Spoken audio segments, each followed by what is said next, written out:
कहानी की शुरुआत में देखते हैं विक्टर जो अपनी ही बहन इजाबेल को नज़र रख रहा होता है। वे दोनों काफ़ी फ्रेंडली होते हैं और अपनी हर छोटी बातों को एक दूसरे के साथ शेयर करते हैं। दोनों अपने मॉम एलिस और सौतेले पिता पैट्रिक के साथ रहते थे। पैट्रिक और उसके दोस्त पीटर अपने फैमिली के साथ घूमने आए होते हैं। खाने के बाद सभी आराम कर रहे होते हैं, लेकिन विक्टर सभी के रूम में जाकर चुपके से देखने लगता है और उसकी बहन इजाबेल को देखता है जो जंग के लिए तैयारी कर रही होती है। अगले दिन देखते हैं इजाबेल विक्टर के साथ समुद्र किनारे नहाने गए होते हैं। तभी उसका बॉयफ्रेंड फ्लिक्स आता है, शाम को बाहर घूमने के लिए उसे बुलाता है। इजाबेल जाने के लिए तैयार हो रही होती है। दोनों साथ में घूम रहे होते हैं। कुछ देर बाद बीच पर बैठकर दोनों लिप टू लिप करने लगते हैं और फिर डिंग डोंग करने लगते हैं। इजाबेल का यह फर्स्ट टाइम होता है, उसे काफी मजा आने लगती है। विक्टर इजाबेल से पूछता है, क्या तुमने उसके साथ डिंग डोंग किया? इजाबेल बताती है हाँ, और उसे घर वालों से कुछ न बोलने के लिए कहती है। अगले दिन देखते हैं एलिस और विक्टर इजाबेल के बर्थडे के लिए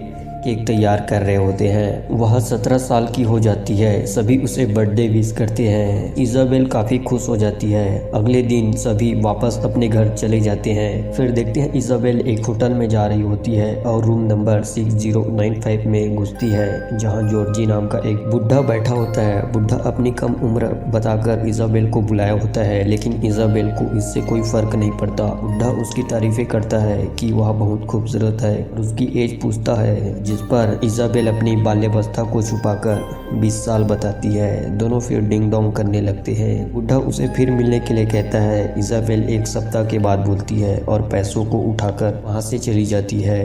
घर आकर अश्लील वीडियो देखने लगती है। उसके भाई को पता होता है कि क्या देख रही है और मुस्कुराकर वहां से निकल जाता है। इजाबेल अपनी दोस्त सिल्वी के साथ रहती थी। वहीं एक लड़का उसे अक्सर घूरा करता था, लेकिन इजाबेल उसे भाव नहीं देती थी। स्कूल की छुट्टी के बाद वह कपड़े चेंज कर बुलाए हुए आदमी के पास जाती है। यह आदमी भी इजाबेल की नाम और उम्र पूछता है, जिस पर इजाबेल अपना नाम ली और उम्र 20 बताती है। उसे फिर रूम में ले जाकर डिंग डोंग करने लगता है। वह आदमी उसे पूरा पैसा नहीं देता और माता पिता को बताने की बात कहता है, जिससे इजाबेल गुस्से से वहां से चली जाती है। तभी एक और व्यक्ति मैसेज करके उसे बुलाती है।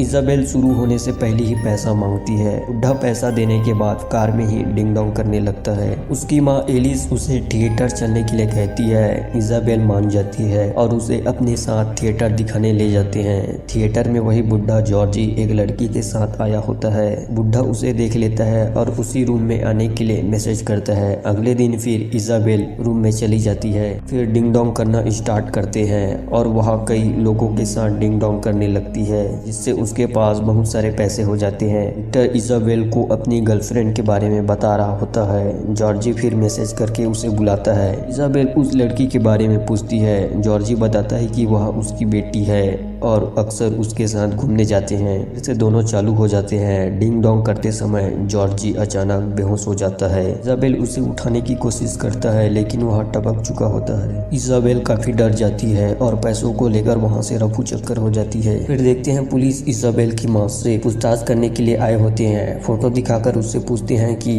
वह उसकी बेटी है। वे बताते हैं कि उसकी बेटी ली अक्सर जॉर्ज नाम के एक बूढ़ा व्यक्ति से मिलती थी और वह प्रोस्टिट्यूट की तरह जी रही है, जिस पर एलिस बोलती है वह 17 साल की है, तुम गलत हो। फिर वे इन्वेस्टिगेशन करते हैं कि वह अपनी मर्जी से कर रही थी या किसी और के कहने पर। उसके रूम को तलाशी लेते हैं, जहां बहुत सारे पैसे मिलते हैं। एलिस काफी गुस्से में रहती है। इजाबेल के घर पहुंचते ही उसे मारने लगती है कि उसने ऐसा क्यों किया, और ये सब दोबारा करने से मना कर देती है। उसके मॉम डैड इस बात से बहुत दुखी हो जाते हैं। अगर वह व्यक्ति जिंदा होता तो ऐसा चलता ही रहता। पुलिस इजाबेल से पूछताछ करती है। वह बताती है कि एक आदमी ने उसे नंबर दिए और मूड चेंज होने पर कॉल करने बोले और उसके बाद से चलने लगा। वह पूछती है जारी रखने की वजह क्या थी। वह बताती है यह बस अनुभव था।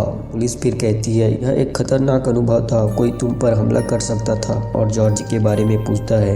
इजाबेल बताती है वह बूढ़े थे और गोलियां लेते थे, इनसे ज्यादा और वह कुछ नहीं जानती है। एलिस इजाबेल को वकील के पास ले जाती है और अपनी सारी वाकया के बारे में बताता है। फिर देखते हैं उसकी दोस्त सिल्वी उसे अपने साथ पार्टी में ले जाता है। पार्टी में सभी लगे होते हैं। इजाबेल उसी लड़के के पास जाता है जो स्कूल में उसे घूरता था। कुछ देर बातें करने के बाद दोनों लिप टू लिप करने लगते हैं और साथ में टाइम स्पेंड करने लगते हैं। फिर दोनों को एक दूसरे से प्यार हो जाता है और अपने ही घर में डिंग डोंग करने लगते हैं। एलेक्स उनकी फैमिली के साथ ब्रेकफास्ट कर रहा होता है। सभी काफी खुश होते हैं। इजाबेल फिर एलेक्स से कहती है कि वह उससे प्यार नहीं करती।